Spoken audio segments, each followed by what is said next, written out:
Okay, good afternoon, everyone. We're back again for some more. So, for those of you who don't know, my name is Lisa. I'm from Bright Ideas Nottingham, one of the partner organisations. I'm just very briefly going to introduce you to our amazing chair for the first of two afternoon panels. Professor Monica Miller is an assistant professor of religion and Africana Studies and Director of Women, Gender and Sexuality Studies at Lehigh University, as well as a Senior Research Fellow with the Institute for Humanist Studies, contributing editor at Margellina, and a member of the Culture on Edge intersectional scholarly collaborative. She's author of several books about religion, hip-hop and race, and her work is also featured in a host of regional and national media venues. So give it up, please, for Professor Monica Miller.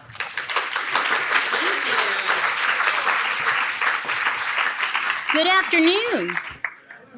All right, we'll try that again. Good afternoon. Good afternoon. All right, thank you so much for that introduction. I am thrilled to be here from the U.S., from Pennsylvania, and it's really such an honor and privilege to be on this side of the Atlantic talking about things that are pressing and weighty and timely. So I'm ready to get started. This is our third panel. And the theme of the panel is criminal injustice and Black Lives Matter as a Black power movement. And so just a few things that our panelists, our esteemed guests, will be speaking to and speaking about. We'll look at aspects of politics of respectability. So that is to say, what do we think a perfect victim might look like? That concept of a perfect victim, which is often thugified, right? What does it mean to be in a state of liminality, a kind of in-betweenness, where Black bodies and the concept of Blackness sort of, well, actually remains both within the law and outside of the law. So at the same time, and we heard this from earlier panels and some of the discussion that took place, that Blackness remains something that is hyper-legible, right, and illegible at the same time. And also, how do we approach this idea of criminal justice pedagogically? How do we teach criminal justice? And also, what do we think about surveillance and blame in particular? Sort of this you're damned if you do and you're damned if you don't kind of ideology, and this recursive witnessing to a cynical blame the victim pathology that we witness way too often in public discourse, in media, and in our own daily personal lives, as it relates to social movements in particular. I know in the US, Fox News has claimed that Black Lives Matter is now a hate group, which is a pernicious rhetorical way to maintain the illegibility and that hyperlegibility of Blackness and Black bodies. And we see that rhetoric playing out over and over and over again. As Black Lives Matter co-founder, one of the co-founders, Alicia Garza, notes, Black Lives Matter doesn't mean your life isn't important. It means that Black lives, which are seen as without value within white supremacy, are important to this concept and notion of liberation and freedom. So how does Black Lives Matter then transcend borders? We also heard that being discussed and pointed to in some of the earlier conversations. So what kind of work is that designator Blackness doing, especially across various points of distances, geographic distances, when devaluation of Blackness at the intersections of intersectionality are also at work in various contexts? So without further ado, I'd like to introduce our esteemed panelists, and I'm going to just say a little bit about them in the order that they will present, and then I'm going to take my seat, and they are going to bless us with their brilliance. So first up, we have Kennetta Hammond Perry, who will speak to the anti-discrimination paradox, race relations, policy, policing, and the politics of Black British citizenship. Kennetta Perry is an assistant professor of history at East Carolina University. She received her PhD in comparative Black history from Michigan State University. And her research looks at transnational race politics, Black Europe, the global dimensions of African American history, And her book, London is the Place for Me, Black Britons, Citizenship, and the Politics of Race. So be sure you purchase that, or at the least check it out. And after that, we'll hear from John Narayan on the colored cosmopolitanism of Black power, from the Black Panther Party to Black Lives Matter. John Narayan is a Leverhulme Early Career Fellow at the University of Warwick and an academic director of the new Center for Contemporary Cultural Studies at the Drum. He completed his PhD right here at the University of Nottingham, and his research interests focus on globalization, globalization and its relationship to social theory and democratic politics. And currently, he is at work on a book project, Colored Cosmopolitanism, the Global Politics of Black British Activism. And last but not least, we will hear from Kehinde Andrews, who will speak to Black is a Country, Black Radicalism, and Contemporary Organizing Against Racial Oppression. Kehinde Andrews is a scholar activist and a senior lecturer in sociology at Birmingham City University, and his research interests are in the fields of race, racism, ethnicity, and community scholar activism, especially as it relates to radical approaches to overcoming racial inequality.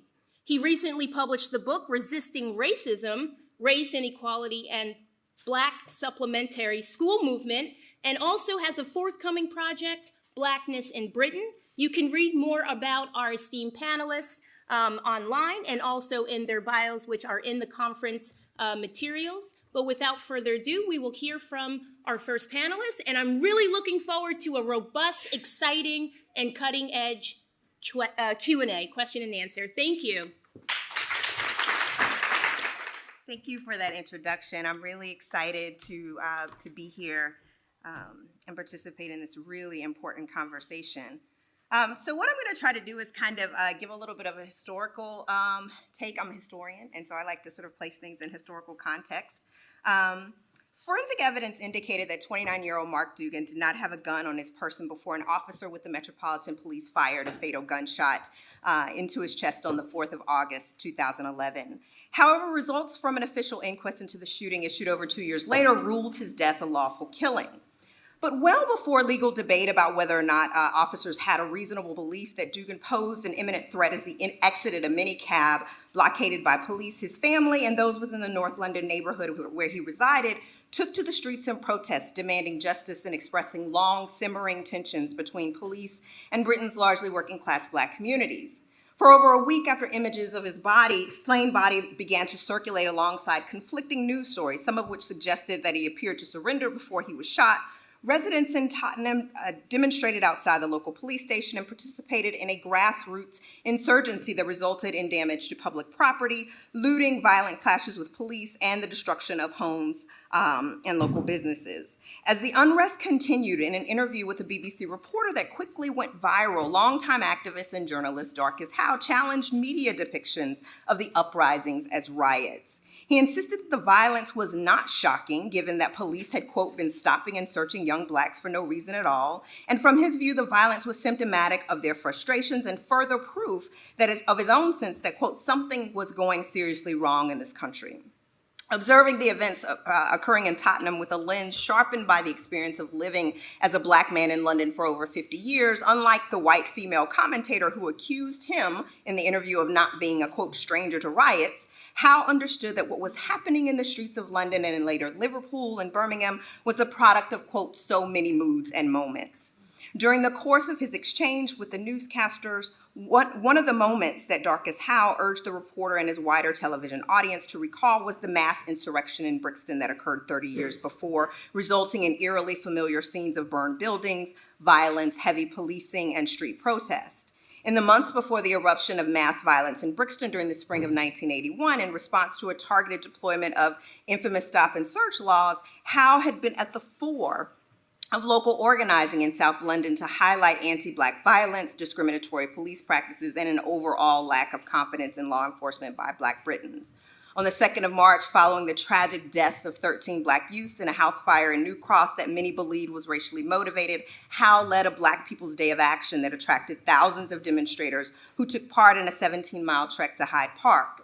At the heart of the demonstration of solidarity lay a plea for justice and recognition. As one participant reflected, it was important for us to bring London to a standstill, to say, we're here, look at us, we're hurting, and you're not doing anything about it. You're pretending it hasn't happened.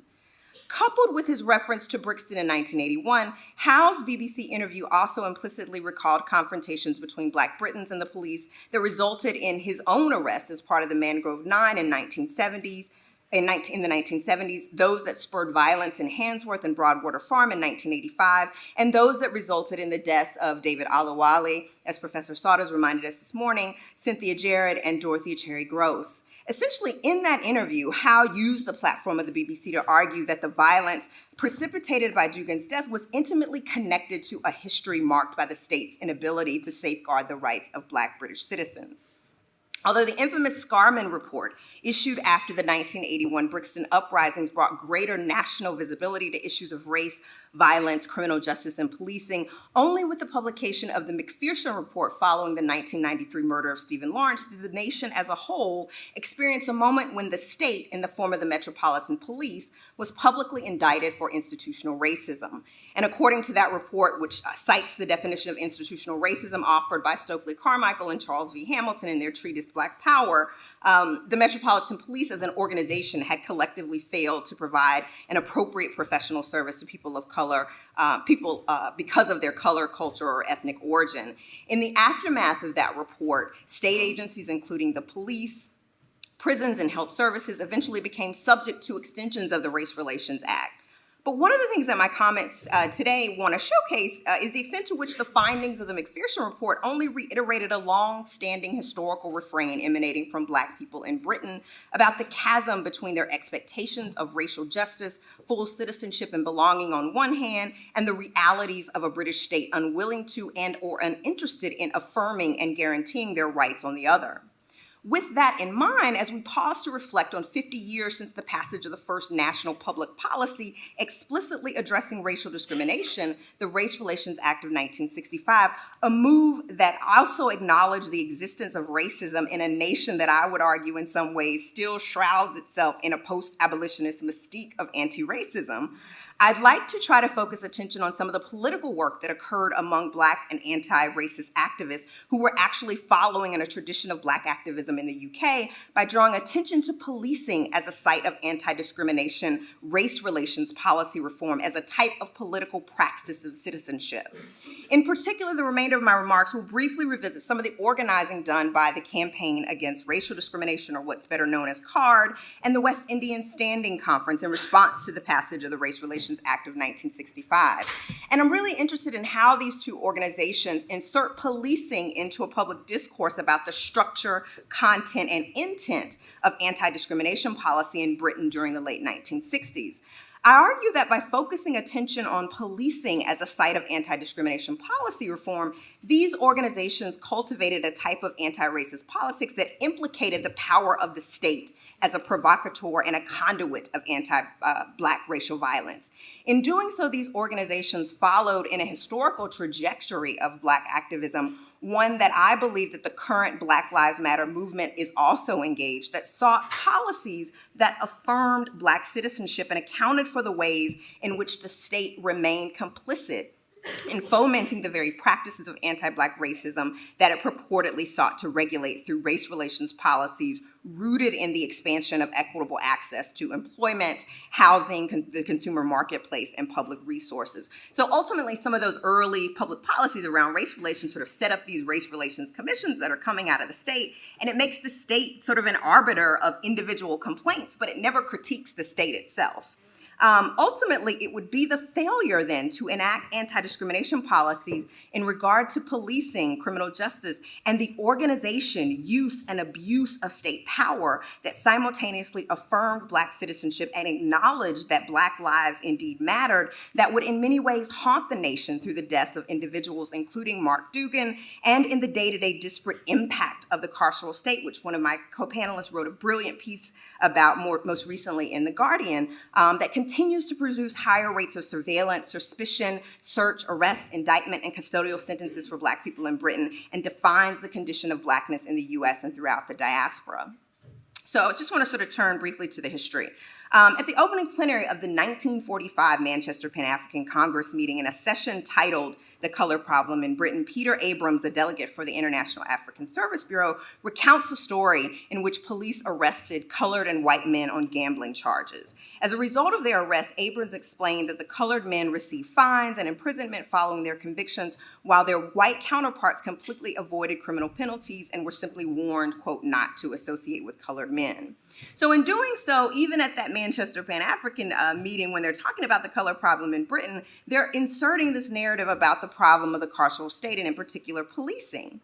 So then 20 years after the historic, this conference meeting, a newly elected Labour government passed Britain's first national anti-discrimination policy, again in the form of the Race Relations Act of 1965. And this is a rather vague and toothless policy that outlaws racial discrimination in, quote, places of public resort.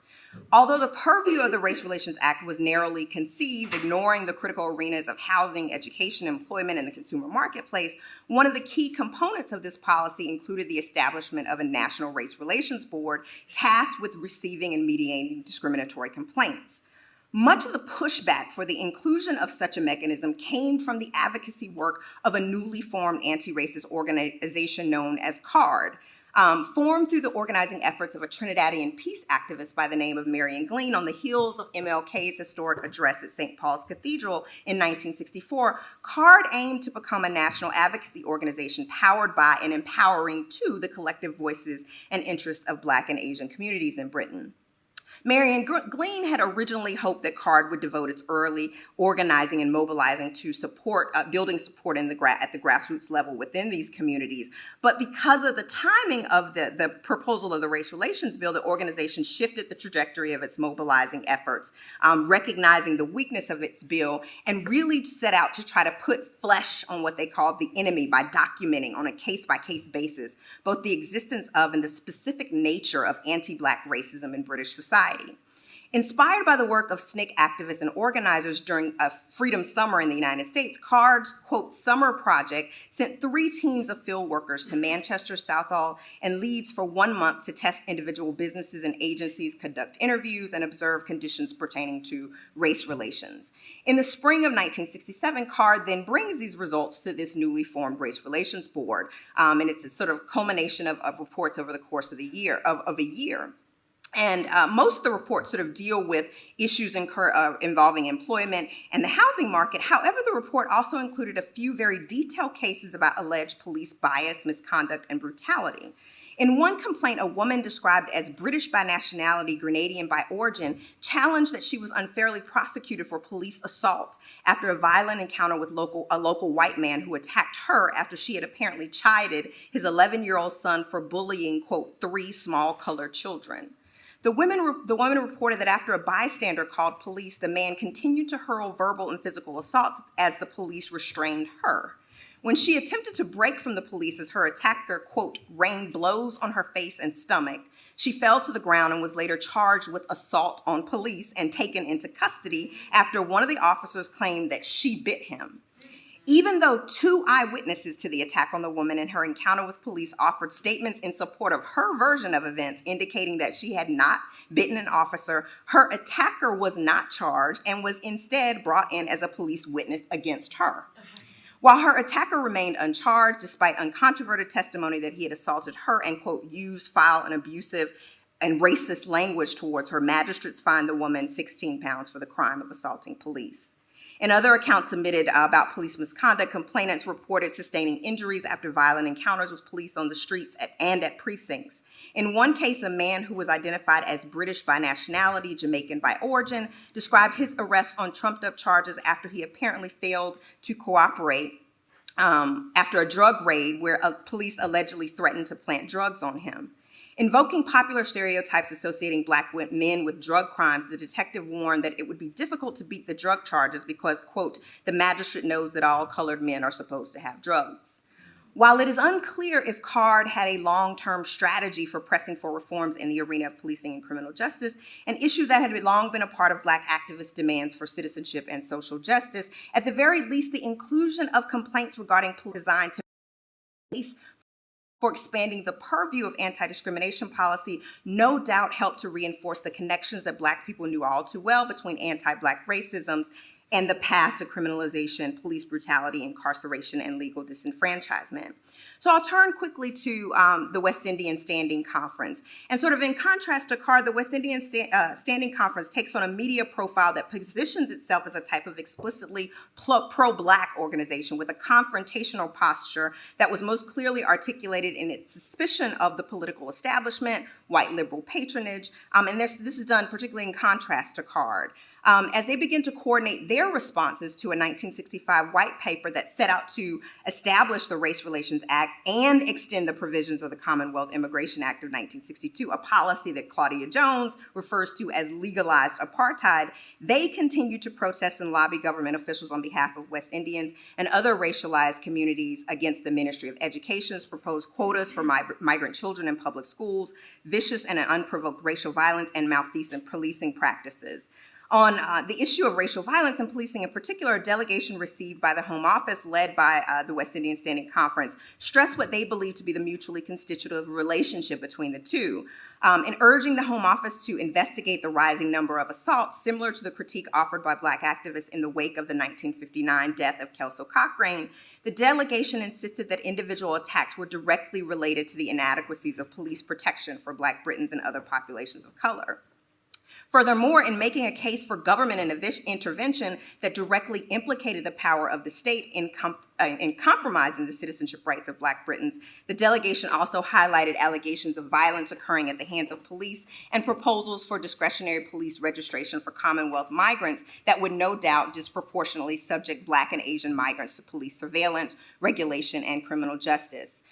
To be sure, with the publication of provocative treaties by prominent members in this organization, including one which I'll highlight by Joseph Haught called Nigger Hunting in England, which was published in 1966, which highlights the contentious relationship between Black Londoners and the police, the Standing Conference clearly began to cast itself ideologically as a prototype Black British power organization. And Hunt takes this title, Nigger Hunting in England, from a well-known practice, what he calls a well-known practice among constables in North London and Lambeth of, quote, nigger hunting or going on the beat with the expressed intention of bringing in a colored person at all cost. Hunt's polemic included a description of several incidents of racially motivated police misconduct, harassment, and violence. What Hunt proposed to begin to remedy relations between Black communities and the police very much aligns with some of the calls for community-oriented policing, police reform that framed the platform of the current Black Lives Matter movement. In addition to highlighting the overall lack of police officers in the UK at the time, Hunt suggested that greater attention be given to training officers to be aware of the ways in which their own prejudices and perceived notions of racial superiority came to bear on the power that they wielded in everyday life. Likewise, Hunt emphasized the importance of forging dialogues between activist organizations like the Standing Conference and policing agencies to help counteract some of the deep-seated mistrust of police contained within local communities. Essentially, what I'm sort of trying to say here is that when we're thinking about the many facets of a global Black Lives Matter movement, it reminds us in the US and the UK and throughout the diaspora, some of what these organizations are advocating for, even as early as the 1960s, is that we need anti-racist public policy agendas that do more than merely position state power and its agents as allies and as potential allies in the cause for racial justice. We need to also continue to hold institutions of state power, including police, accountable, and that's what they were trying to do with those early Race Relations Acts. So my question is sort of where would we be if we began those conversations about anti-discrimination policy by sort of looking at and holding the state accountable in the same way that those policies were trying to hold individuals within the labor market, employers, and et cetera, accountable.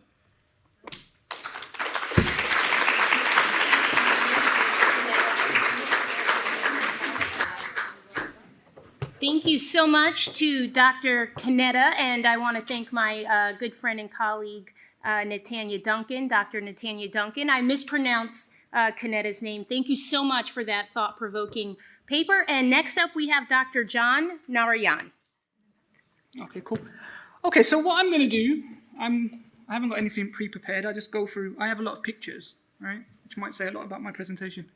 But I'm going to go through and we're going to look at the history of Black Power via the Black Panthers, and then we're going to bring it back to Black Lives Matter and kind of get a gist of how global Black Power was. We seem to have forgotten how global Black Power was as a movement. So my presentation is basically 4 sections. Hopefully we'll get to the end. We'll see Black Power as part of something that I call coloured cosmopolitanism. We'll look at the Black Panther Party and its relationship to coloured cosmopolitanism. Then we'll try to flip it back to the future, go to Black Lives Matter. And I want you to think about this. There's a word that I'm going to use, which is called liberation, right? I sound a bit foolish saying these words like liberation, emancipation, freedom, socialism, right? But, you know, the fool, if you remember, the fool in the village is always the one who speaks the truth. So I don't mind being a fool today. All right. Black Power, right? What is Black Power? So the common narration of Black Power is the kind of violent, misogynistic, separatist, kind of, you know, the bad relation of the civil rights movement.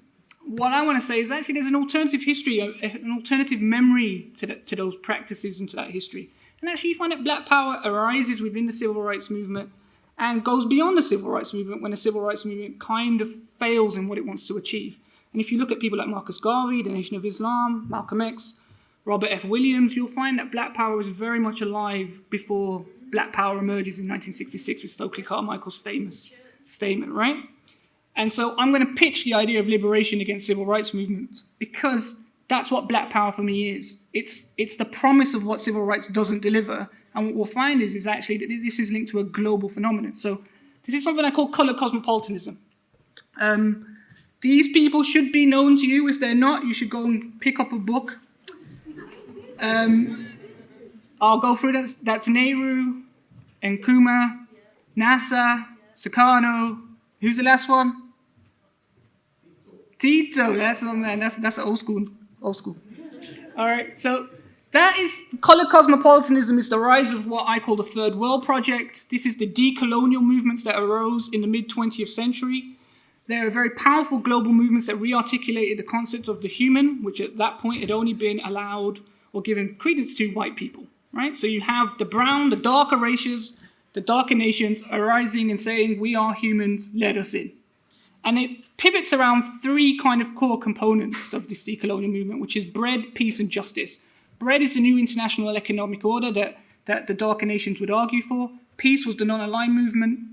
Justice was the non-aligned movement, the G77, and the United Nations Conference on Trade and Development. And what these leaders did, what these national movements did, was they argued that the debate between capitalism and communism, which had blighted the Cold War, was actually a false debate. What we needed was equality and justice. And this could only really happen if the darker nations got a piece of the pie, right? This is the global context of Black Power. Black Power arises after this, but it's a reaction to this coloured cosmopolitanism. And I want to kind of highlight that by going through the history of the Black Panther Party. So the Black Panther Party, founded in 1966 with Bobby Seale and Huey P. Newton, starts off as the Black Panther Party for self-defense, quickly just becomes the Black Panther Party. It's got kind of a bad rep because all of the pictures seem to be black men with guns, but what we have here is a very sophisticated organization. After 1968, the Panthers become the Black Power movement in the US, right? They are unrivaled. And what they do is they re-articulate black nationalism and black liberation. So other organizations like SNCC or Karenga's idea of black nationalism kind of fall in the background to the Panthers because the Panthers become the darlings of not only the US media, but also the global media. The main arguments of the Panthers was that Marxist categories of explanation no longer worked in the American ghettos. There was no proletariat because there was no jobs, right? So they organized the brothers on the block, the lumpen proletariat, the people that had been left out. You can see that this is all very prescient, right? Right? So the Black Panther Party assume that they are the vanguard of not only the black people, and this is very important, they become the vanguard of the entire new left movement, right? It's not just about race. It's the interlinking between race and class, right? And we've got this inability to talk about capitalism in racial terms. And what you find in the Panthers is that racialized capitalism, well, actually, that's just capitalism, right? If we go from slavery to colonialism to imperialism, you'll find that the darker people always come off the worst. And that still happens today. We'll come to that. But what they do is there's a symbolic narration of local conditions with global conditions. So the conditions in the ghetto are seen to be conditions that you could find in the third world. And what I'll try to do at the end is actually show that this very much is still the case. So Panthers have different practices, different strategies. Armed struggle, police brutality. This is very famous when they marched to Sacramento because the legislature are trying to change the law about who could carry guns. And the funny story about this is Ronald Reagan was apparently giving a party with some kids by the side of the state building. And when he saw these black men with guns, he just got up and left the kids and ran away. Right? But this isn't just what the Panthers were about. Actually, what the Panthers were about was showing that the US state was unfit for purpose. It was an insurrectionary movement by creating a new version of sovereignty. If the state will not look after the people that it oppresses the most, then those people must look after themselves. Right? The Panthers create their own version of the nation state within America. And this shows you the limits of welfare capitalism. And this is something that we have forgotten today because we keep arguing for this. But do we really want to be part of this? And that's what I'm going to come back to at the end. What people forget is that this is a community-based movement, also not only run by men with guns, but also run predominantly by women, right? Women were at the center of the movement. They get forgotten. But it also brought in allies. So you have here support from the Japanese and Chinese community. You'll have the globalization of black struggle against a word that we no longer use anymore, which is imperialism, right? And you'll see that Huey P. Newton would meet the Premier of China. He'd meet the Palestinian leadership. But this movement didn't just stop in the US. This is actually a picture of British Black Panthers, right?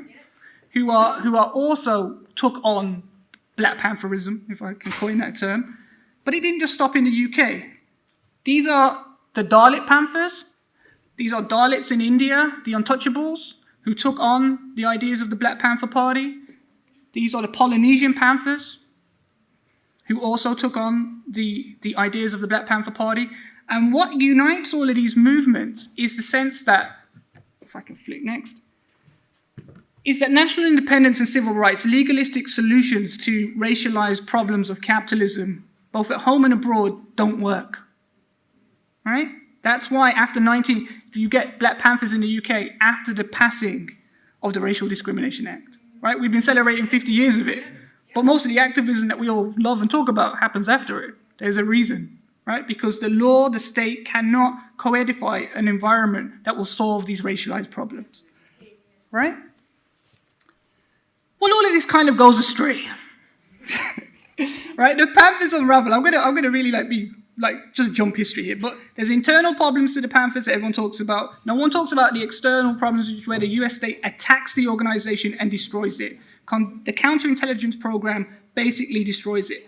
What people also don't notice is, 1982, the Panthers formally closed their offices. In 1982, the Third World Project that I talked about ends because the Third World debt crisis means that it disappears. Right? Where the US government stick up interest rates, they impoverish all of these poor people, and then the IMF and World Bank will eventually come in and they'll create austerity in those states. And there's no coincidence that 1982, that the early 80s is the fall of both resistance here and resistance outside. And the linkages, we've kind of forgot the linkages, right? But what I'd like to say is that if you look at the history of this, state repression and the concessions of the state, because also the US state starts doing things like providing affirmative action programs, giving you some leadership here and there, are two sides of the same coin. But I'll come back to that when we talk about Black Lives Matter. What I want to do is just reflect on that history, that we forgot about talking about racism and capitalism as very entwined, intimate things. And we've also forgot to kind of get to the grips with power begins and ends with the people. So when we talk about a movement, we have to talk about what is that movement. If we look back at the history of the Panthers, those are the two main things I'd like to kind of flesh out in the current arguments about Black Lives Matter. So why return to Black Panthers? Because the age of Obama signals the end of racial barriers, right? Racism's over. Especially in the States, it's gone. I don't think that it's any coincidence that Black Lives Matter has arisen in the age of Obama, because the limits of civil rights have come to their logical conclusion. When a black man can assume the right of the presidency, then you know that the civil rights movement was not enough, that there needed to be a lot more, right? But we don't consider this kind of racial neoliberalism anymore. We don't look at the link between racism and capitalism, but those things remain as strong as ever. So not only do you have the prison industrial complex in America, which is basically the fact that there are no jobs for black people anymore, right? So they're either incarcerated or they're assassinated on the streets, right? Because America is a slave society. It no longer can employ slaves, so it no longer has any room for these people. Yeah, well, of course, of course. But is Black Lives Matter the return of black power? I'm slightly sitting on the fence. Slightly, okay? You've made your mind up.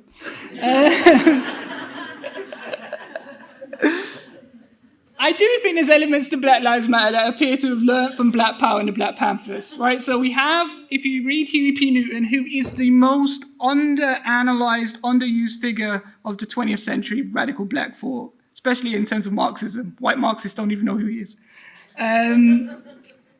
The hopes of intersectionality, which are in Newton's writing, have emerged in Black Lives Matter. Protest at the point of consumption and symbolic power is also there. So we have these protests, but we also have the kind of die-ins. These are very much linked to the protests that took place in the creation of the free breakfast programs, for example, where businesses were kind of, well, basically they would either be shut down if they didn't contribute to those programs. And we also see the need for demand. So the 10-point program of the Black Panthers, a very famous list of demands, has been somewhat historically recycled by Black Lives Matter on their website, right? And you would say the movement thinks globally. But I'd just like to question how globally and what are we thinking about? What can we learn in 2015 from that history I've just kind of butchered? But, you know, it's three things, right? It's this, the left. If we're going to talk about the link between racism and capitalism, 3 minutes, cool. Then we must get to the gist that the left, the white left, especially in this country, needs a bit of colour. Right? So those of us, yeah, you can clap that. You can clap that. Those of us who talk about black power and stuff, we can't just end the debate at police brutality. We have to move to global inequality and the linkages between those things, right? Second point is that what is it that we want with this Black Lives Matter campaign? Because the state might stop killing black people. I mean, it doesn't look like it can help itself, especially in the States right now. But it might do. But is that going to solve the issue of poverty? Is that going to solve the educational issues? So that's what the movement has to come to the gist of. And this is the problem of what Malcolm X, and I'm sure Kai will talk about this, is the house and field Negro situation, right? Which is the house is great and it's terrible in the field. So if we can get into the house, we might be a bit happy. And I'd like you to just think about this briefly. What does liberation mean for us today in 2015? Because in 1968, it's very, very clear. It's the end of this racialized capitalist system. But I don't hear none of that nowadays. I hear a lot of people who talk about hope, who talk about intersectionality, and I'm all for that. But what's the horizon? What is the horizon of Black Lives Matter? And how can that history, that global history that we all say we love, we all say we've read, I'm not sure, how can we use that? And I'd just like to go back to this point, right? All right, this is not Santa. So we need to go back to this idea of Marxism. And I just want to end on a quote from my favorite Marxist historian at the moment, which is when Black Lives Matter arrived, he said he thought the Black Lives Matter was the real Occupy movement. Because we all know, we might be the 99%, but the 99% ain't all equal, right? So I'd just like to briefly, in my last minute, flesh out how you could make these links. And I'm very sorry about this first image. It's graphic. We've all seen it. I was reticent about putting it up, but I think its brutality needs to be pointed up. The assassination of Eric Garner kind of speaks to us on its police brutality. But what if I told you that the US police are trained by Israeli forces? That there's a linkage between imperialism and colonialism in Palestine and the third world conditions in the US? What if I then all told you that this is all linked to a sense of global inequality, where those people who leave death and destruction end up turning up over a fence and watching two idiots playing golf? Right? So if I can just end on this note, I don't know what Black Lives Matter is. But to end with Huey P. Newton, revolution is not an action, it's a process. I can only hope with Black Lives Matter that process has begun. Thank you.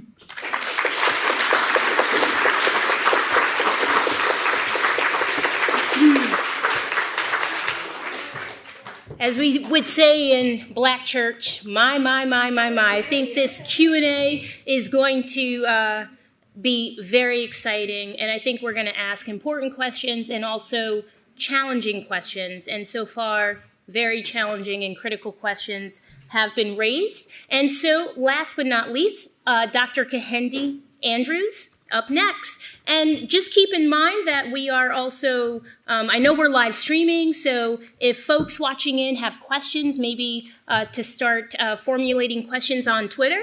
And for you all, we're looking forward to hearing back from you. So I'm thinking we're gonna have a lot of Q&A. You might wanna start to line up on the side towards the end of the talk. All right, then, thank you for the invitation. Thank you for that as well. Thank you for everybody who spoke. I'm gonna actually pick up from where John was. And really, I think the question for us is, what is Black Lives Matter? Black Lives Matter it started something, right? It's great to see that protest on the street, because you didn't see that before, right?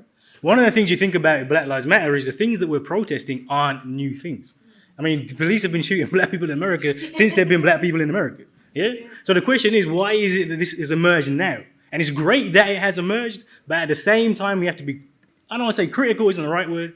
We have to say, where are we going? What is that process? What is the end goal that we want to get to, right? So I'm going to talk about it in that sense. I'm gonna give you a radical account. This is the work that I do. This year, we've called the Organisation of Black Unity, which we set up in Birmingham. It's based on Malcolm X's Organisation of Afro-American Unity. And this year is year X, 90 years since Malcolm was born, 50 years since he died. So we've made it a pledge to make it plain. So I'm just going to tell it straight, tell it plain. You may not like all of it, but hopefully you'll like some of it. All right? So the first point I'm going to make about Black Lives Matter is, I've heard a lot of things about Black Lives Matter. Is it the new civil rights movement? The last thing we need is a new civil rights movement. I'll be serious on this. All right? Civil rights movement didn't work. The civil rights movement happened. If you go back to the 60s, you go back to the 60s in America, you go back to the 60s here, there's a juncture. There's a decision where we're deciding as a people, are we going to have revolution? Are we going to have liberation? Are we going to pull down this racial capitalism? Or are we going to try and get into it and be part of it and get nice jobs like I have myself, right? Guess what argument won? We know what argument won. That's civil rights. Civil rights took us down that road. Civil rights got us to where we are now. It's the limits, it's the failure, the intrinsic failure of civil rights to deal with the problem of racism, which has got us to where we are now. So we do not need a new civil rights movement. We need a new black radical movement. We need to go back to those arguments that are saying we can't be part of this. We need to be out of this. We need to separate. And that's the word you don't want to hear, right? You don't want to hear those words. You want to hear the nice words, the comforting words, that it can all be good. Let's hold hands together and march in progress. I can't do that, right? I can't do that. And that shouldn't be the politics the radical argument is the argument that's going to make you feel uncomfortable. It's the argument that's going to make you sit in your seat and go, damn, really? That's what I'm doing? I'm culpable? What am I? It's not about, sometimes I think with activism and sometimes I think with politics, we do it to make ourselves feel better. There is nothing that we should feel good about our situation that we are in and that we are contributing to today. I want to make that plain. All right, so need a new black radical movement. Importantly, when we talk about black radicalism, the title of the paper is Black is a Country. Because I think this is really important about how do we build these connections. What is it that makes black radicalism radical? And it is a complete redefinition of Western sovereignty. So black is a country. And I say this sometimes, people are like, well, black is a country. That's stupid. You can't say black is a country. Well, there's no passport, there's no borders, etc., etc., etc. But how many countries are there on this island that we are currently on? How many countries are there? One, the three, the four. I mean, nobody knows, right? So the point we have to make is we have this idea of nation state, country, which we think is a solid thing, right? We think this is something which is really, it's settled, it's a country. And black couldn't possibly be a country because it doesn't match this list of things, right? But actually, when you look at what a country is, it's entirely contested. A country is a social construct in the same way that race is a social construct. One of the things that makes me madder than anything is when you put race in scare quotes. Race is a social construction, no doubt. So is nation, so is gender, so is that chair. Everything is a social construct. Yeah? And nation is really important social construct. Because you look back at what the nation does, why the nation exists. It is an imposition of those people in power to control poor people. That is what the role of the nation is. That is why it's split up in this way. There is nothing natural to nations. There is no reason that we should celebrate the nation, be trapped in the nation, etc., etc. And actually, if you look at colonial power, what defines colonialism? What are the legacies of colonialism that we still have? It's that the Europeans, the West, went into different parts of the world, imposed nation-state boundaries, and said, that's your country, you stay there, and your country, you stay there, and we're going to pit you against each other. And you can see that across Africa, you can see that in India, you can see that across the globe, right? So the one time the West is telling you, look, that's a nation-state, while it's acting as an empire. Because actually, we don't have nations. There's no Western nation, it's a Western empire. And that empire has gone back 400 years and it continues today. So we need to get rid of this idea of nation, this solidity of nation, and move on, change it, because the nation is actually holding us back. And we need to redefine it. So this is important for the politics, yeah?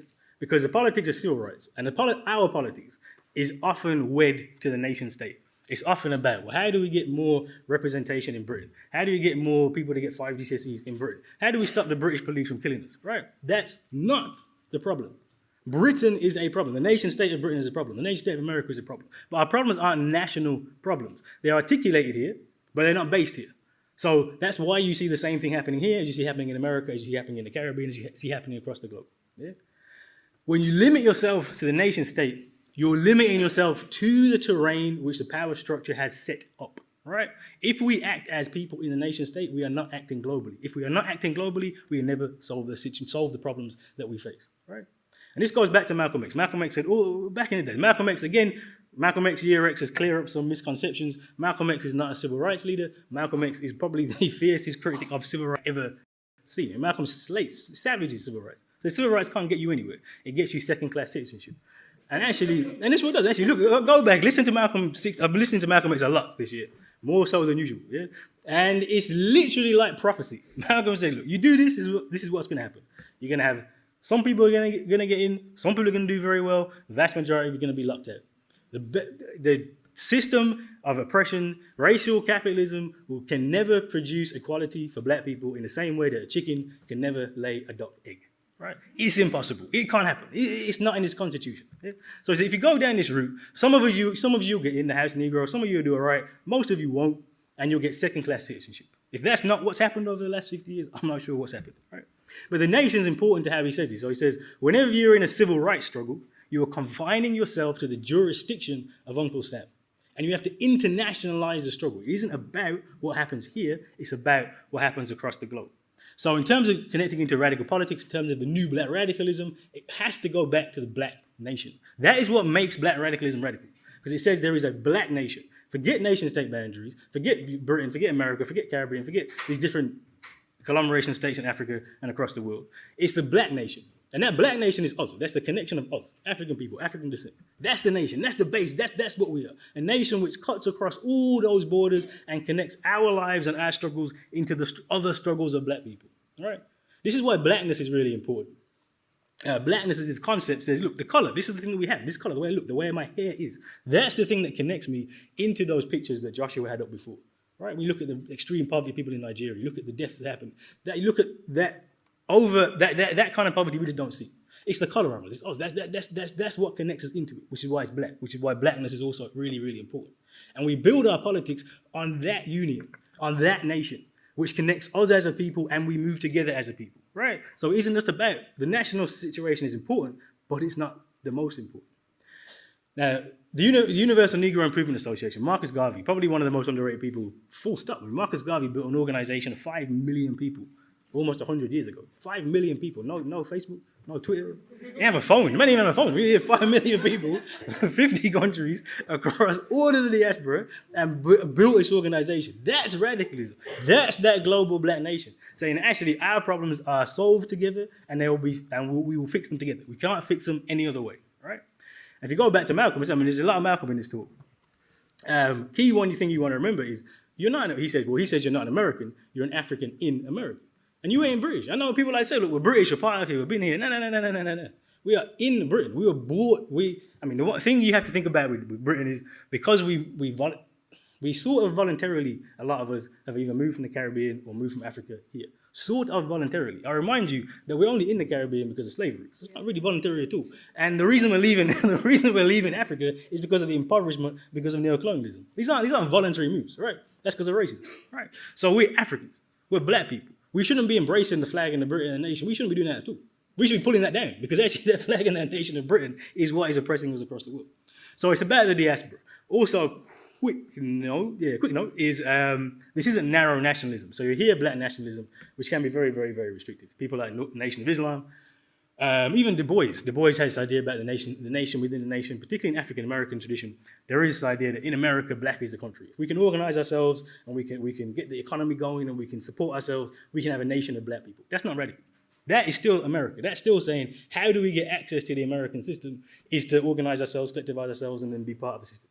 And you hear those same arguments today, and we make them all the time. Actually, we make those arguments a lot around economics, support black business. I'm not against supporting black business, but the idea that you support it so that you can have better things here, that's not radical. That's not what I'm talking about. We're talking about here is engaging the revolutionary imagination. It's saying we have to stop confining our thinking to the nation state. And we have to think, what is the goal that we want at the end of it? And I think if we're honest with ourselves, a lot of the time the goal is entirely framed by the nation. We are doing this so that in this country we will be better off. So they'll stop abusing us. We'll get the average of 5 GCSEs. Police brutality will stop. You'll get economic advancement. I think if we're honest, those are the kind of things that we're looking for a lot of the time. Those aren't radical goals. Those aren't the goals that are going to change and fundamentally transform this system. What we have to understand, there's a quote I've been using every single time I've spoke about Malcolm X the last month or so, because oftentimes we sanitize Malcolm, right? We like to say, look, Malcolm in the nation is different. You see something that he's a bit anti-white, he's a bit racist, and he comes out, has his epiphany moment. Some people call him an American, a liberal. It gets a bit crazy, right? But always thinking, this one of the most important quote from Malcolm is, why would you want to integrate with this wicked race of devils?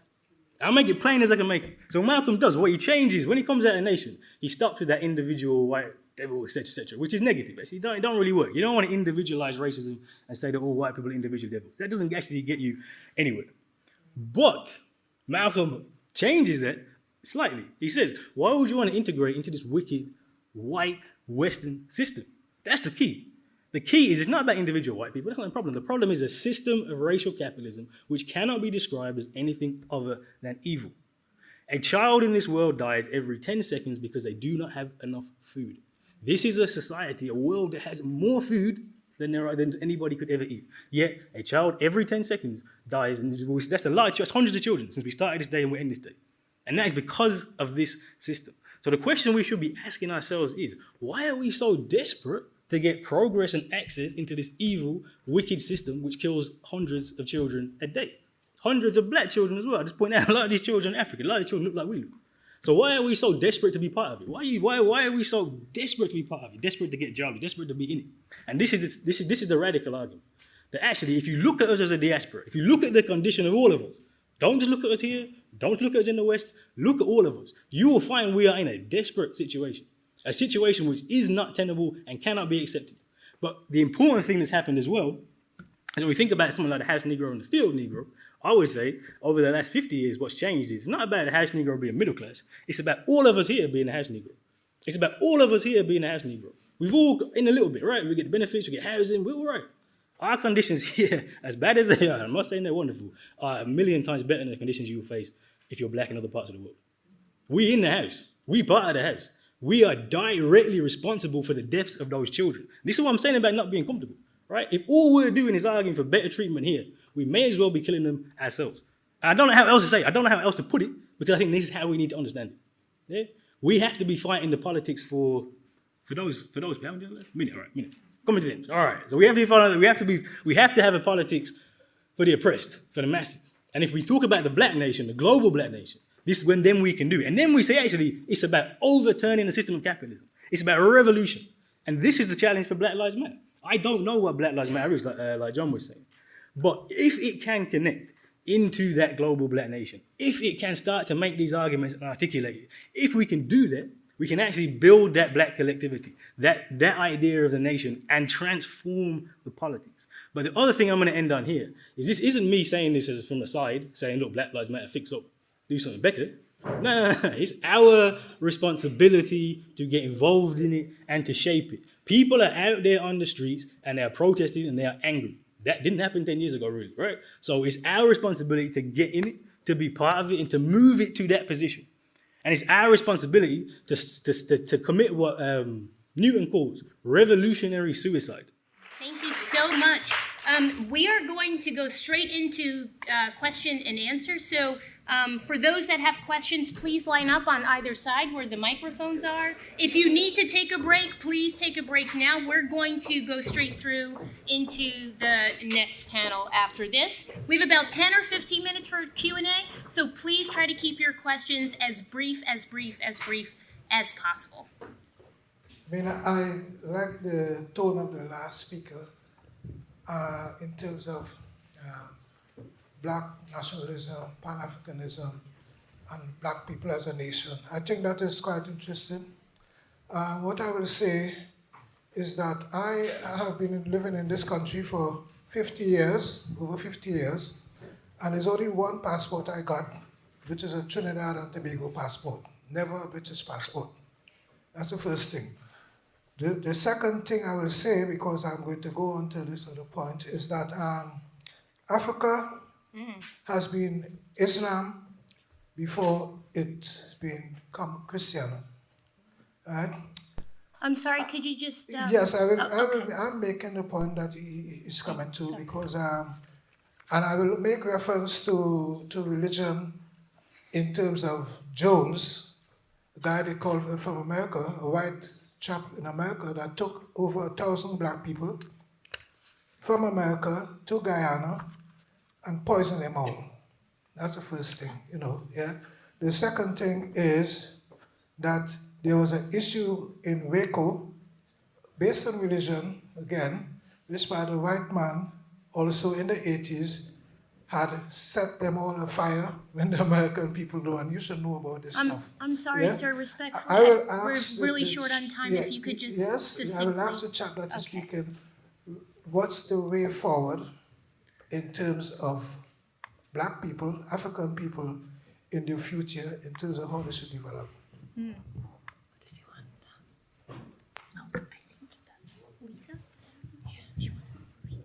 Yeah, my statement is in terms of the Black Panther Party and international solidarity. The Black Panther Party had solidarity with a lot of people around the world, and within racial groups in the racial, if you want to call it, groups in the United States, like the Puerto Rican Young Lords, the Mexican American Brown Berets, and also, the Black Panther Party. A lot of their members, like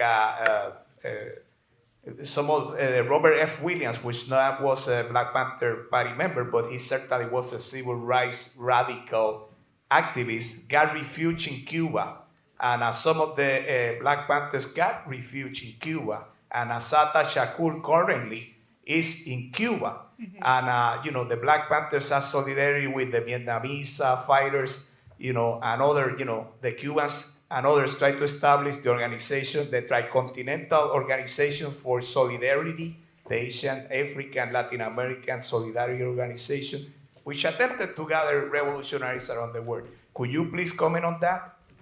All right, maybe we'll take one more and then we'll allow our panelists to respond to the three questions. Okay, so before I make my point, I just want to, because it might come across as quite harsh, I just want to say that I am just saying that, being Black and being articulate aren't mutually exclusive. And I think it's incredible that a bunch of academics, Black academics are in this kind of space, and it's really inspiring for someone like me who is, coming up to go to uni. But I think it's our responsibility as activists to talk about the accessibility of some of these kind of talks, because while we are kind of, using articulate kind of specialist language, which is excellent, as someone who was actively kind of throwing myself into kind of activism, some of this language is going over my head. And so while we're talking about kind of Marxist and social kind of issues, we're not considering that for someone who is, someone who's not academic and someone who comes from a lower class background who's only just kind of starting to do this kind of thing. They're not going to be able to understand what we're talking about right now.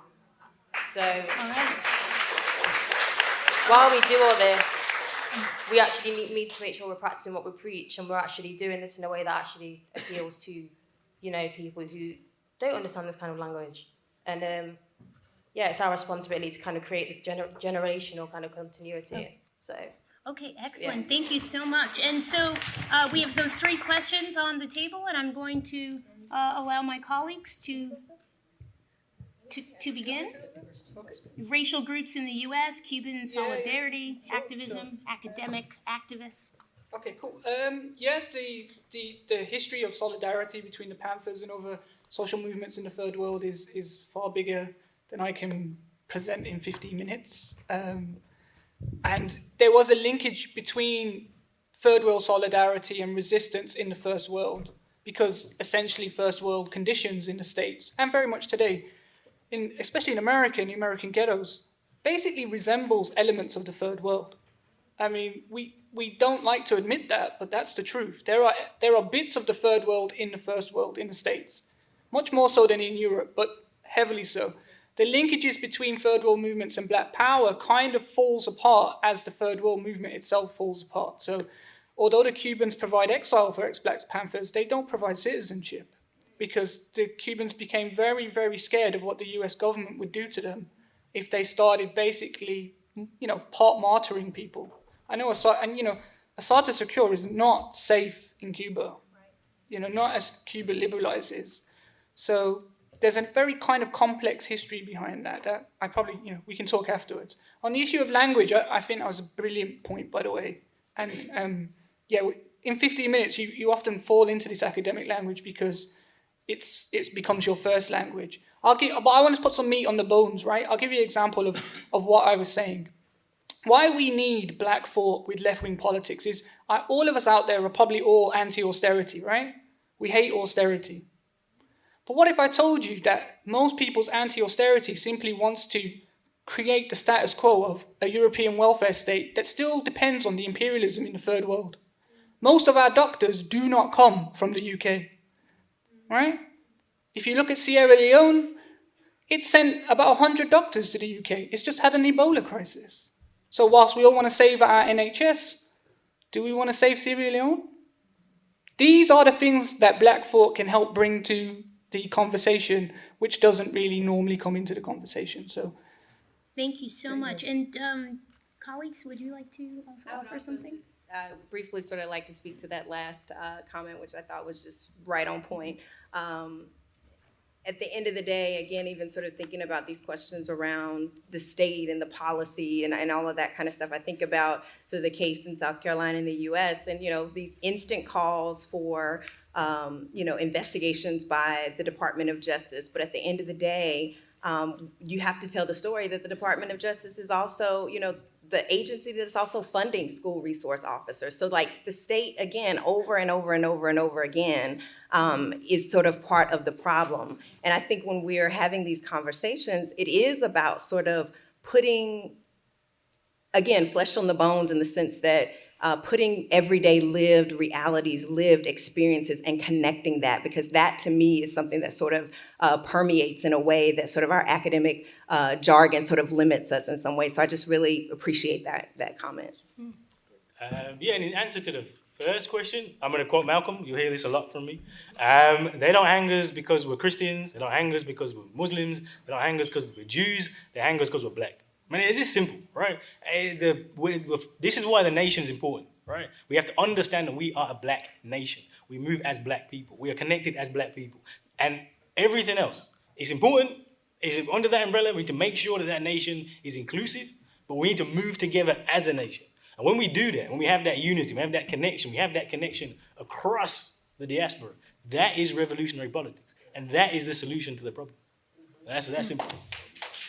All right, so I think we have about 5 or 6 minutes left, and I have a lot of questions, and in particular, I'm going to wait until later. I actually disagree. I think that like an intersectional approach provides a way to not, I would argue the way that like Muslim difference is managed in various parts of Europe is a niggerization of those brown bodies, and I don't think those two can be separated. But so we have time for 2 more questions, and I want to make sure that Dr. Natanya Duncan in the back gets a question here all the way from the U.S., and I want to make sure that she asks her question. She's towards the end. Maybe if everyone can just sort of say really quickly what their question is, then our panelists would have time to respond, and maybe everyone can get in. Okay, thanks so much for the privilege, Monica. Quick question. I noticed throughout the talks today and even here that the iconography of the US-based Black Power movement is given privilege.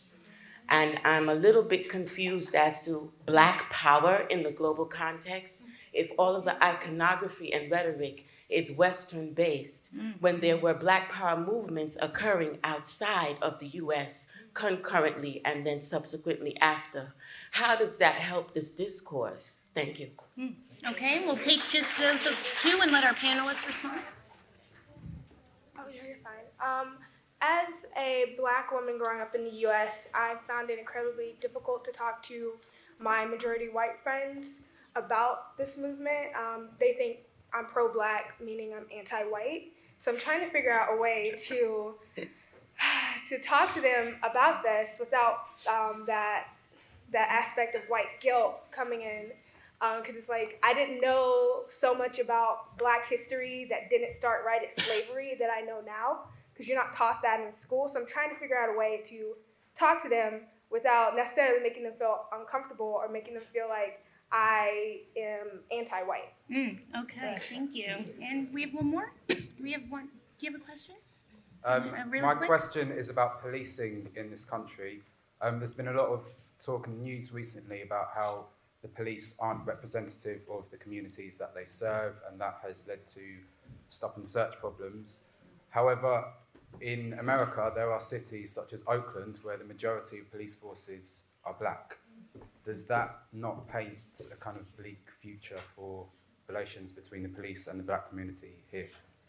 All right, thank you so much. And I'm going to allow my colleagues to cap it off. We probably have about 2 or 3 minutes, so it'll be quick, but I'm sure rich. Thank you.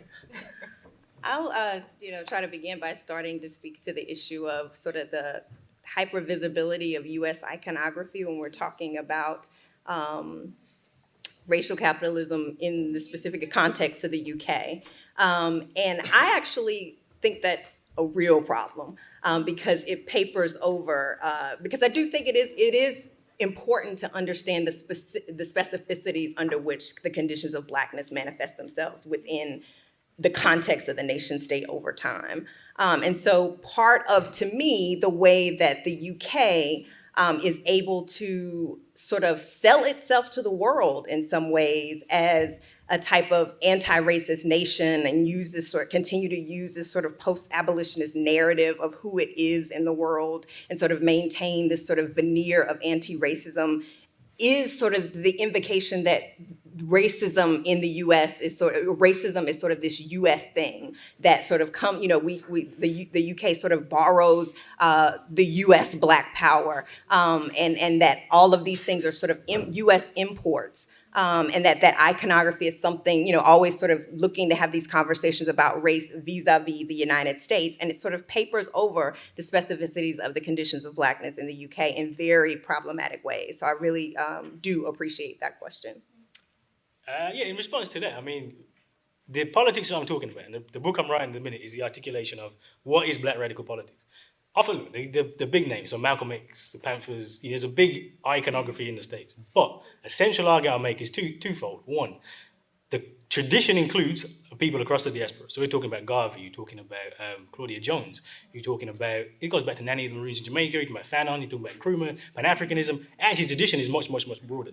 Also, that American articulation is just an American articulation of the diasporic radicalism of Blackness. So Garvey's a Jamaican. We often think about him as American. He's not. He's a Jamaican. Malcolm X is influenced by Garvey. Garvey influences again and takes influences from Africa. This is what I'm talking about. It's a nation. It's a nation. And actually, you look at the Black radical tradition, it goes across that nation. And it depends where you could pick out bits to highlight at different points. But this is kind of the basis of my argument. And I picked Malcolm because Malcolm articulates that very, very well. Or articulates it very, very clearly. But for me, it is clearly there's a big theory across the diaspora of that. Yeah? To the sister who asked about how do you make your white friends comfortable, stop trying to make them comfortable. Just stop. Stop trying to stop. All right, thank you. And Kehinde, again, go back to Malcolm again. Is you just make it plain. Right? You make it plain, simple as possible. And to the police one, solution is not with Black people in the police. The police are racist. Black or not, they're racist. The solution is revolution, simple as that. All right. And last but not least? Why would you expect a police force of Black people to be nice? Come on, they're the police. They are institutionalized for certain reasons. They serve the arm of the state. They will exploit you, they will exterminate you, just because they look like you. You know, I mean, I've always find this, you know, there's lots of brown people I don't like, you know. So you know, why would you expect them to be nice to you? Let's be honest, right? And like, finally on the iconography thing, I actually thought I was trying to do the opposite of that, which was trying to make it global. And I see, you know, you always fall back on the American, but just to give a shout out, I am doing a more kind of British, where we'll talk about people like Olive Morris, who doesn't get talked about anymore, at Kai's conference, Blackness in Britain. It's in Birmingham, Friday and Saturday, so please do attend. But, yes, yeah, of course. Olive Morris was a bad lady. It's a bad lady. What I'm trying to get at is the iconography, you know, was based on this conference, and I think the idea of the US dominance thing, actually, it's not that we borrow the racial terms. Actually, what you end up with is people have the same dilemmas about the fact that the state formation and legislation cannot solve your problems. So don't focus too much on the pictures. Focus on what's behind those pictures, which are the real things. So when we say we need revolution, we need to change our institutions, that's what we need to focus on. Don't focus on the guns, okay, in the pictures. Focus on the cause. Thank you, thank you. Please, a large round of applause for our panelists.